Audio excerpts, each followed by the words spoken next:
Bismillah ar-Rahman ar-Rahim, October 20th, 2020, Dars Highlights. The Shaykh commented on the verse from Surah al-Nur, أو كظلمات في بحر لجي يغشاه موج من فوقه موج, or like the darkness of a fathomless sea, covered by waves with waves above them, and clouds above them, darknesses one above the other. When one puts one's hand out, one can hardly see it. He for whom God has not appointed any light has no light. Hast thou not considered that God is glorified by whosoever is in the heavens and on the earth, and by the birds spreading their wings? Each indeed knows its prayer and its glorification, and God knows that which they do. And unto God belongs sovereignty over the heavens and the earth, and unto God is the journey's end. Hast thou not considered that God drives the clouds, then joins them together, then makes them as a heap? Then thou seest the rain come forth from amid them, and he sends down from the sky, from the mountains of clouds therein, hail, wherewith he smites whosoever he will, and which he turns away from whosoever he will. The flash of his lightning well nigh takes away sight. God alternates the night and the day. Truly in that is a lesson for those who possess sight. So he began with the first verse. This is ayah 40 onwards of Surah al-Nur. أو كظلمات في بحر لجي, like the darkness of a fathomless sea. The Shaykh comments, if you descend to the bottom of the ocean, you lose sight of the sun. The water becomes darker and darker as you go down. The density and the pressure of the darkness and of the water at the bottom of the ocean is intense, to the point that you can no longer see your nafs, your soul, anymore. In certain depths, you can no longer even feel your body. It's so cold and you're so numb that you lose your bodily sensation. Similarly, when the servant of God denies God's light, when a servant has no share in God's light, in knowledge of the light, in witnessing of the light, in the reality of the light, then that servant is descending to the bottom of the ocean. Light is only visible at the surface. The Shaykh is sometimes asked by others outside the path. There are those who say that the Shaykh has no ijazas, he has no formal traditional teaching certificates, no studies. How can he learn all of this? From nature only? From his siyaha, from wandering the earth for 10 years? Where can he get all this knowledge? Just from nature? The answer is yes. And what's so strange about that? Nature is the disclosure site and manifestation site of the real. It's a trace of the divine names, and it's in nature that God commanded us to ponder him. What is strange is to be qualified and bound by knowledge of a specific institution, to believe that knowledge is contained and restrained and restricted within the walls of an institution. The Quran proclaims and praises those who ponder the creation of the heavens and the earth. يَتَفَكَّرُونَ فِي خَلْقِ السَّمَاوَاتِ وَالْأَرْضِ. If you study at formal schools without cultivating taqwa, you simply become a notebook upon which those instructors in your schools inscribe whatever they wish upon you. But in order to attain taqwa, وَاتَّقُوا اللَّهَ وَيُعَلِّمُكُمُ اللَّهُ, have taqwa and God will teach you, you have to return broken to your Lord. And it's better to return to your Lord in a broken state than to acquire and amass theoretical knowledge that generates self-admiration and distance from God. The dunya that you find yourself in is an ocean. Each one of us is swimming through this ocean, كل في فلك يسبحون. Everyone is swimming through a falak, a sphere.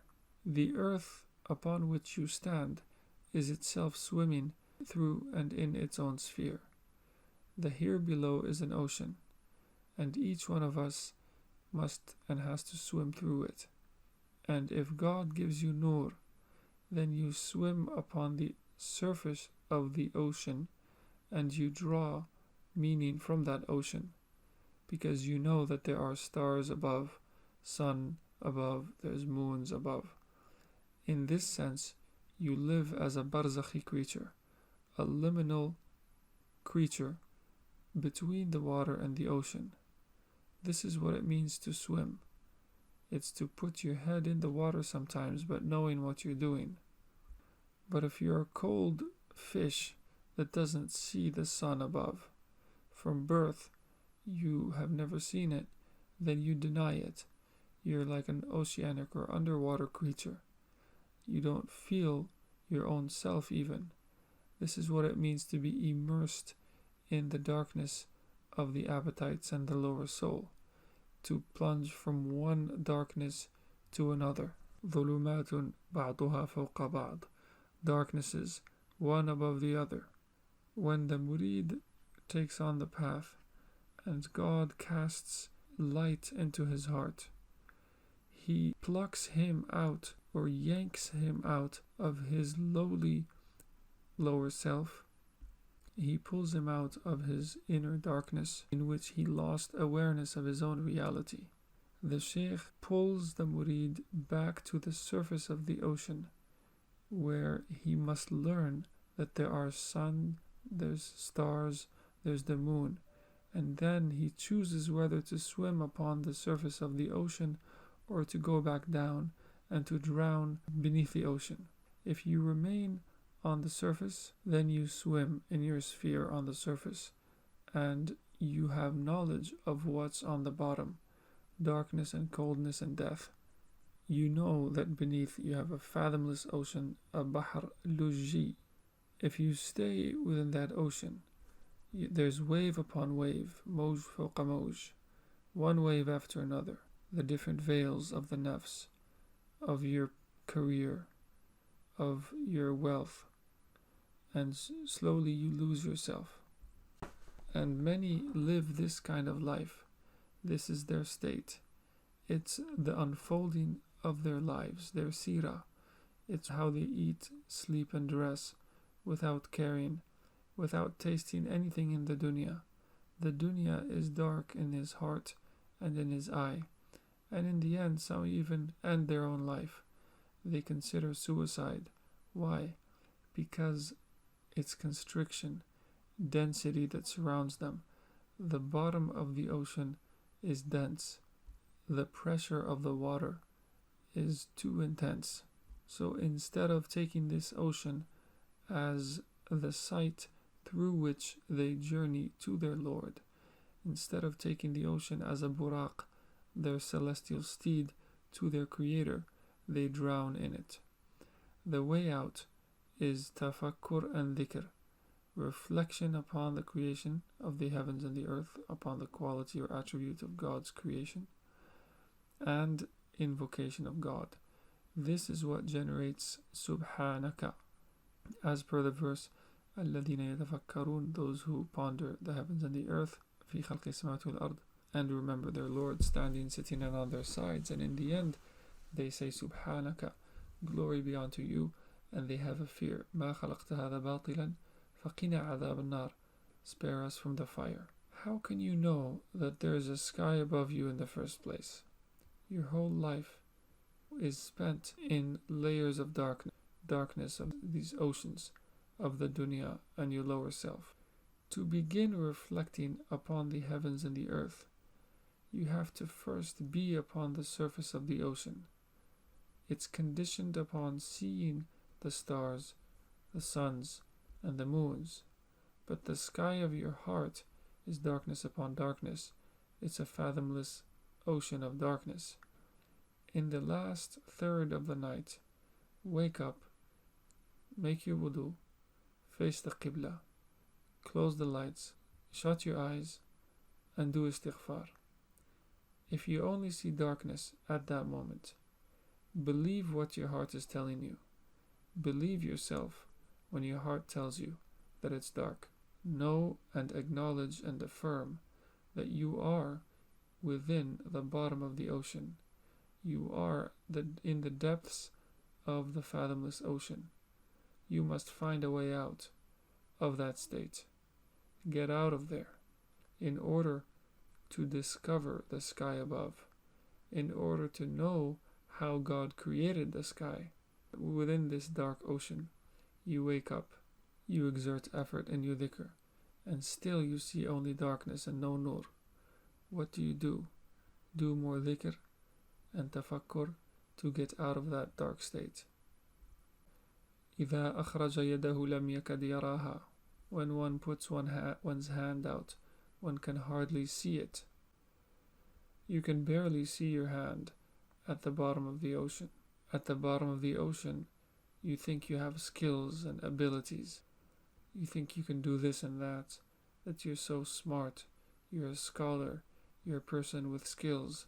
Your hand itself, which is the manifestation site of all these skills that you think you possess, is not under your control. You can't even see it at this point. You can't even see the dunya within which you're roaming.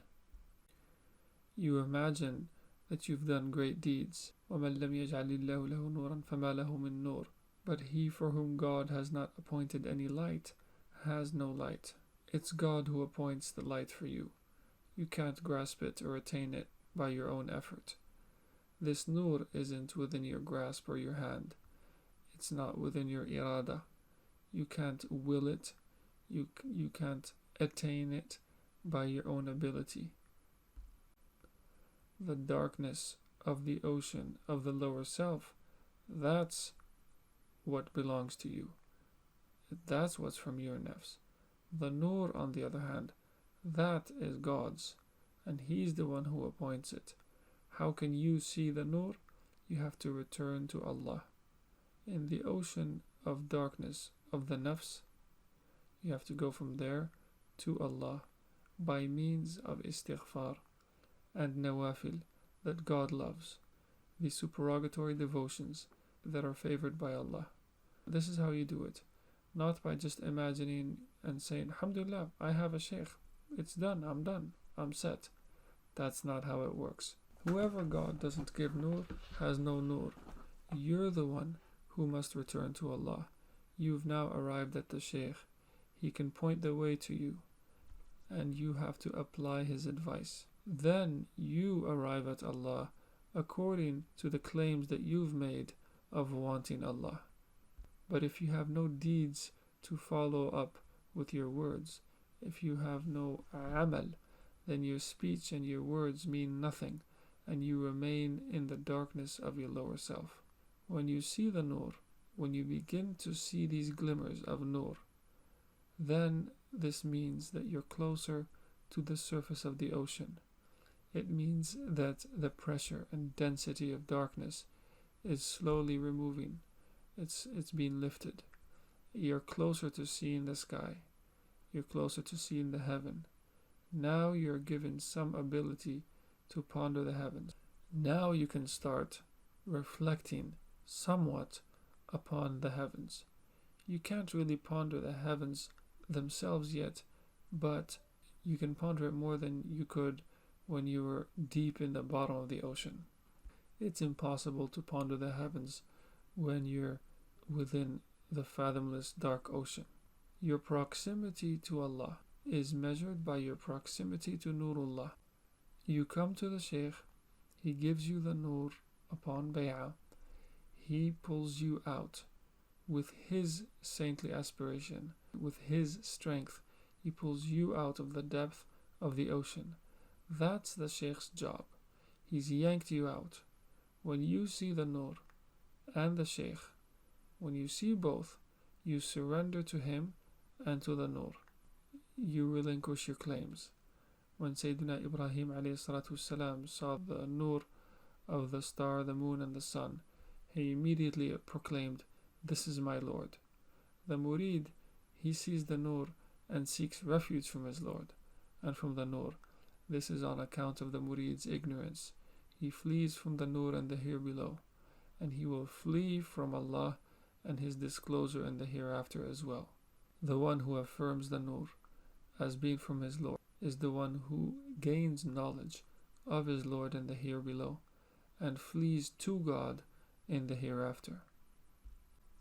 The verse continues, Alam tara anna Allah, hast thou not considered that God is glorified by whosoever is in the heavens and on the earth, and by the birds spreading their wings? Alam tara, don't you see? It's more than just don't you consider. In the translation it should be Alam tara, don't you behold, don't you see, now that you're on the surface of the ocean, that everything glorifies God.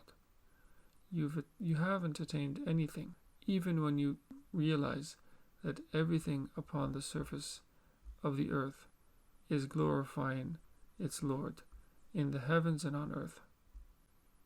Once you realize that, you're at the very beginning of your wayfaring. You see it.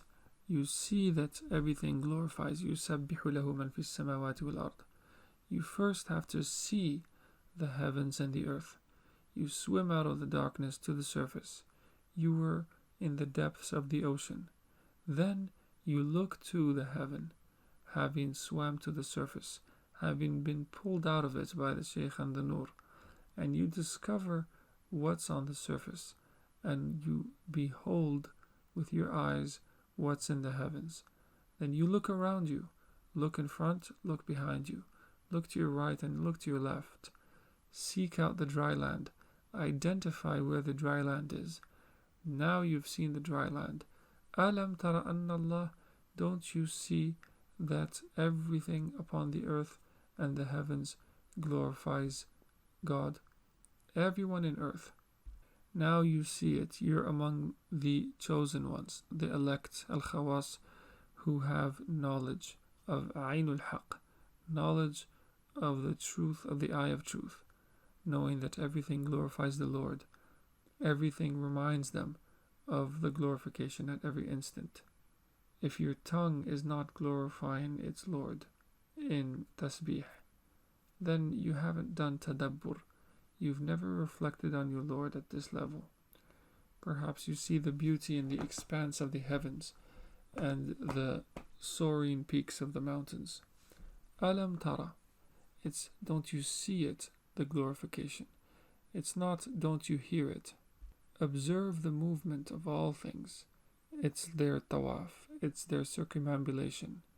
It's tawaf tasbih, the circumambulation of glorification. The rotation of the stars is their glorification. You have to see the glorification of the stars at the surface of the ocean. Upon emerging from the darkness of the nafs and the darkness of the appetites, upon gaining knowledge of the sky, of the heaven, and of dry land, now you pay attention to the movement within the heavens and the earth, and you note that it's all moving. If you still see the mountains as still, jamida, then you're heedless of their motion. You're heedless of their movement and of the movements of the earth. If you arrive at the surface of the ocean and you look around you and you think that the mountains are still, the stars are still, the sun is frozen and still, there's no movement anywhere, none of these bodies move, then you have no tasbih. You're not participating in the cosmic glorification of God. So this is the first level of wayfaring here. Alam tara, don't you see that يُسَبِّحُ لَهُ مَنْ فِي السَّمَاوَاتِ وَالْأَرْضِ, everything upon the earth and the heavens glorifies God. Then وَالطَّيْرُ صَافَّاتٍ كُلٌّ قَدْ عَلِمَ تَسْبِيحَهُ, and the birds spreading their wings, they glorified their Lord as well. Each indeed knows its prayer and its glorification, and God knows that which they do. Birds are migrant creatures. We have birds that migrate from Europe to Africa, from the North Pole to the South Pole. This is their Hajj. It's their pilgrimage. The birds perform tawaf, or they circumambulate around their Kaaba. It's the tawaf around the earth. The earth is their Kaaba. The Prophet ﷺ says, the earth was made a mosque for me. جُعِلَتْ لِلْأَرْضُ مَسْجِدًا وَطَهُورًا. The earth is made a place of prostration and purity for me. The bird teaches you movement. When you observe the bird spreading its wings, you learn what it means to move in an elevated manner. حركة علوية, an elevated movement. Moreover, a bird never stores its food or its wealth. It doesn't have savings. It remains in a state of glorification in the heavens. When it's hungry, it finds a prey, it takes it, and returns to its nest, but its rizq, its provision, is from its Lord, and its dependence, its tawakkul, its trust in God is complete and total. When you begin to cultivate trust in God, when you begin to actually have tawakkul, your density, your weight and mass begins to lessen. Your saintly aspiration increases, and you fly without wings, searching for pure trust in your Lord. And you too begin to learn how to descend to the surface of the earth in search of your nourishment, but only of what you need, not the nourishment for yourself and your kids and your grandkids and your great-great-grandkids, amassing wealth upon wealth. You just search to fill your stomach, and as soon as your stomach is full, you're back in tasbih, in glorification. Moreover, as a bird, you glorify your Lord in a flock. You glorify your Lord with those who are like you. You are in a congregation, a jama'ah. You only fly with those who have wings, with the nuraniyin, with the luminous creatures. And you avoid and flee from those whose aspiration is dunyawi, is worldly. A bird must remain with its flock. These are described by the Prophet ﷺ, these flocks, as قَوْمٌ تَحَابُّوا بِنُورِ اللَّهِ, a community or people who love each other through God's light. They're like birds. Their concern, their occupation is dhikrullah. That's the congregation. That's a spiritual community concerned with elevation, with journeying to the divine presence. The bird occupies a place between the heavens and the earth. It's a liminal creature. It's barzakhi. The bird sees the mountains in movement. The mountains flow. They glorify. They are in the barzakh. This is why the ishara in the Quran is two birds after the fathomless ocean. And each bird knows its salat and its tasbih. Each one knows its specific invocation and its glorification. We have to be a luminous congregation, Jama'a Nuraniya. You see the dry land, al-Yabisa. You see ulu, elevation. You see the glorification of things below, upon the surface of the earth. You see the glorification of the stars above. We choose barzakhiya. We choose to be liminal, or to occupy the isthmus, living like a flock of birds, gathering around the Nur. Nothing else unites us. No family ties, no ethnic background, no cultural affiliation. Our himma, our saintly aspiration, and what brings us together is the luminous handful of the Prophet ﷺ. And each of us, although we're a flock, each of us has a different invocation. One bird has the invocation of the singular name. Another invokes astaghfirullah. And still another bird has permission to send blessings upon the Prophet ﷺ, salat ala nabi.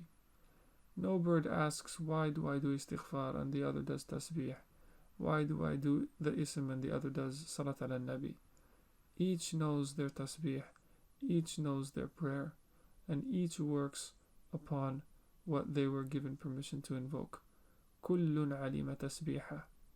This is because the Shaykh knows what tasbih brings you to the divine presence. It's with permission, the idhn. It's not some random dhikr that you choose. You wake up, you feel like doing this, you do that, you do this, you do that. That has no idhn.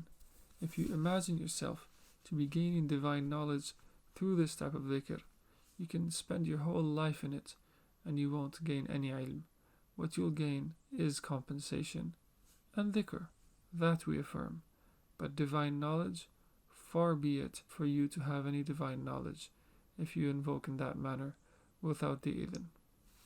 Wallahu alimun bima yaf'alun, and God knows what they do. It's doing. Allah affirms al-fi'l, the act, not discourse, not speech on the tongue, but action.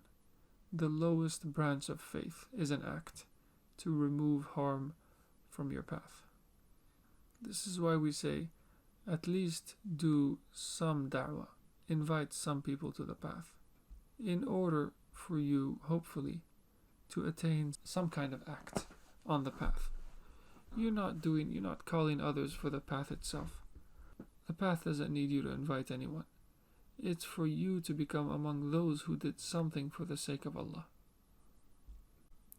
Then the verse continues, Alam tara anna Allah yusji sahaban. Hast thou not considered that God drives the clouds, then joins them together, then makes them as a heap, and then thou seest the rain come forth from amid them, and he sends down from the sky, from the mountains of clouds therein, hail, wherewith he smites whomsoever he will, and which he turns away from whosoever he will. The Shaykh comments, note that God mentions waves upon waves, darkness upon darkness, when he spoke of the ocean. And now we're talking about clouds. There are no waves above. The verses about the descent of rain and the clouds refer to the water of life, traces of the divine name, the living. And these, they strike or they touch whomsoever God wills. Those whom God brings out from darkness of the appetites and the lower self to the sublimity of the surface of the heart. Those who discover that all things surrounding them are in a state of glorification. The ones who are barzakhi, liminal, occupying a barzakh position between the mortal human nature of al-bashar and the exalted Lord. These are the people who attain amriyatul ruh, the commandingness or the engendering command that comes from the Spirit. The Spirit comes from the command of the Lord. The ones who attain these clouds flock with others like them. They love each other as a flock in God's Nur, not as single individuals. They emerge out of their lower selves, their nufus, and they want to attain amriyatul rububiyah, the commandingness of lordship, and they die and extinguish themselves in their Lord, in Allah. They're washed upon death with the waters of life. Mayyit fa'ahyayna. They were dead, then we gave them life. If you don't die, you can't be washed with the water of life and be revived. If there's no death, there's no revival. These massive clouds and the hail that are sent down from the sky upon the mountains that you now know and see as glorifying God, the mountains that you pondered having reached the surface of the ocean, you see them as subsisting in God and moving in ascension and in glorification to their Lord. يقلب الله الليل والنهار إن في ذلك لعبرة لأولي الأبصار. He alternates the night and the day Truly in that is a lesson for those who possess sight. You fluctuate now that you're a bird. You fluctuate between the Nur and its shadow, not between the Nur and darkness. يُقَلِّبُ اللَّيْلَ وَالنَّهَارِ. The night is a time of repose, sukun. The day is the period of suluk, wayfaring. At night, there's divine attraction. During the day, there's spiritual work and traveling. When you're in the repose of the night, you cry out to your Lord. You perform your night vigils out loud. You pray to your Lord as others sleep. During the day, you practice the hadith قُلْ خَيْرًا أَوْ اصْمُتْ. Say something good or remain silent. You don't speak much.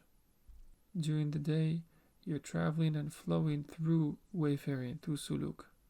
You pray Dhuhr, you pray Asr in silence, and you pray Maghrib and Isha out loud, because the night has begun, the night of divine attraction, of Jadb, the night of repose in God, of Sukun, in contrast to the day of Muraqabah, of self-surveillance.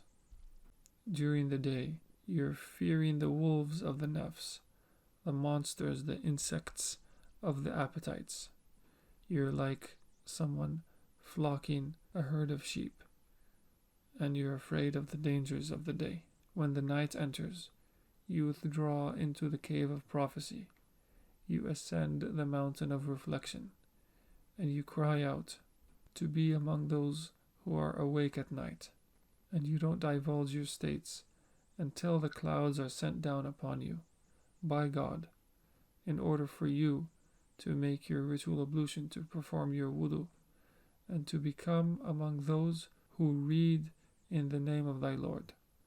Allahumma salli ala Sayyidina Muhammad wa ala ali Sayyidina Muhammad kama sallaita ala Sayyidina Ibrahim wa ala ali Sayyidina Ibrahim wa barik ala Sayyidina Muhammad wa ala ali Sayyidina Muhammad kama barakta ala Sayyidina Ibrahim wa ala ali Sayyidina Ibrahim في العالمين إنك حميد مجيد.